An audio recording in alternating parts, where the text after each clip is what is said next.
In the world of dairy products, there exists a quiet but fascinating rivalry.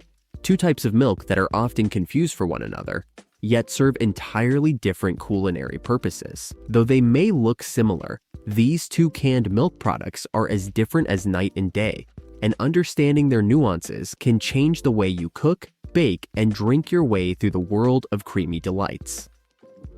Welcome to the curious world of condensed milk and evaporated milk.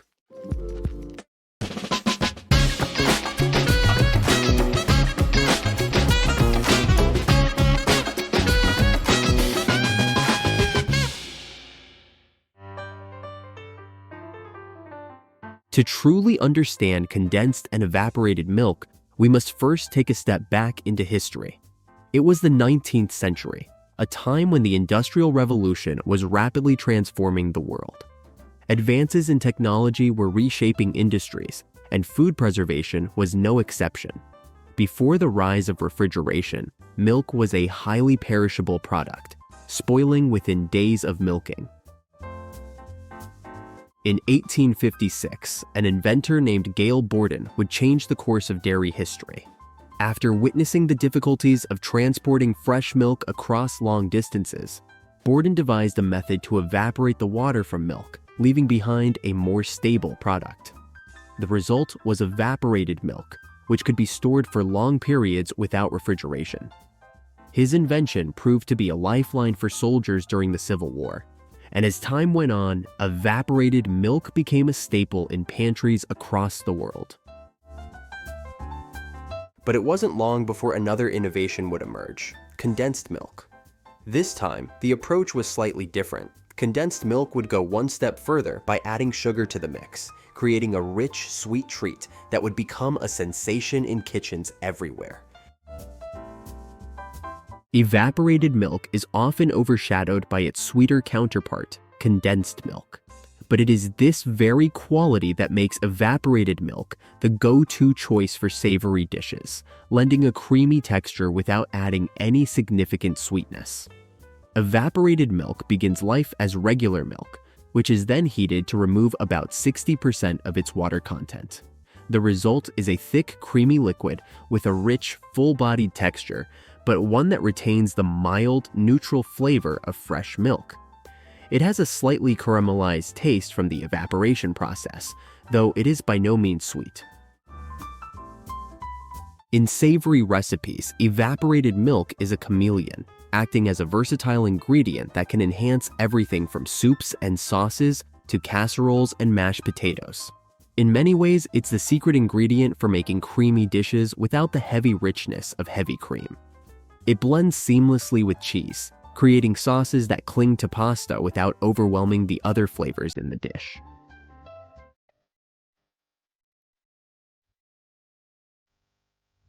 In fact, evaporated milk has been a key player in many classic recipes.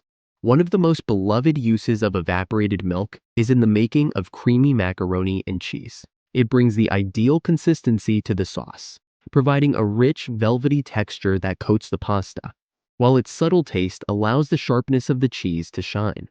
Evaporated milk also plays a starring role in many traditional American dishes.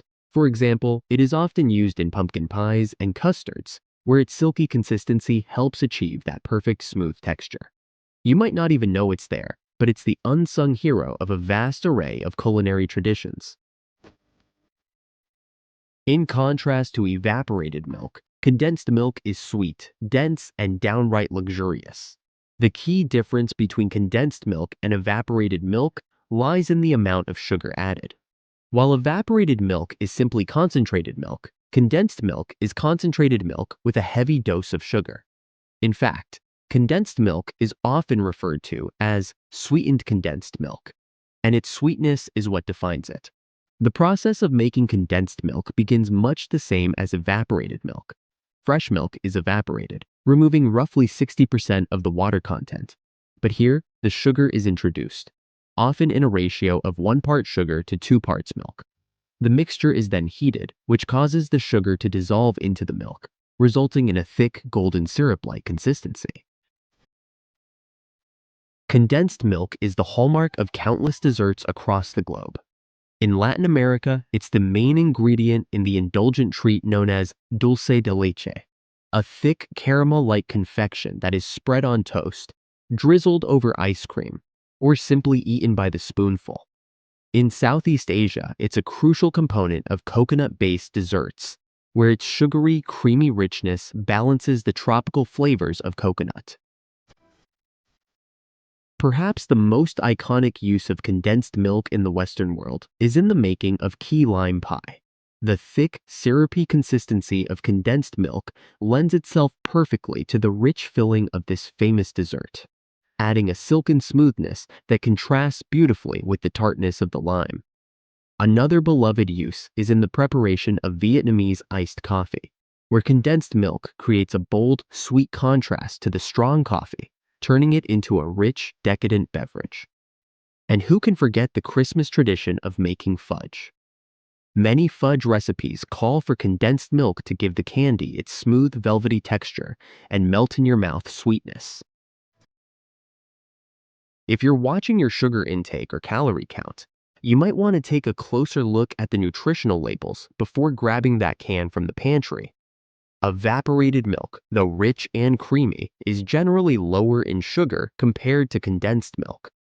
A typical serving of evaporated milk, 1/4 cup, contains around 40-50 calories and only 5 grams of sugar.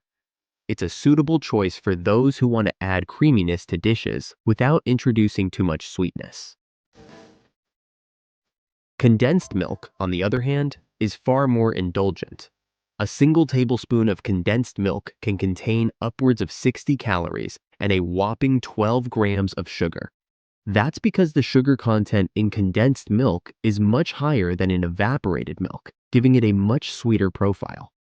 If you're using condensed milk in a recipe, it's important to keep this in mind to avoid unintentionally over-sweetening your dish.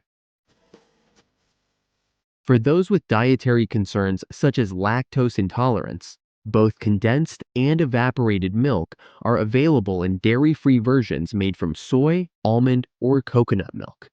These alternatives have similar textures and can be used in place of their dairy counterparts, though the flavor and consistency may vary slightly. In the end, whether you're stirring a rich, velvety sauce or crafting a delectable dessert, knowing which milk to reach for can be the key to unlocking a whole new level of flavor. The humble can of evaporated or condensed milk is more than just a pantry staple. It's a gateway to endless culinary creativity. Thank you for watching as we discover the sweet difference between condensed and evaporated milk. If you have any suggestions, subscribe, leave a comment, and don't forget to hit the like and notification bell.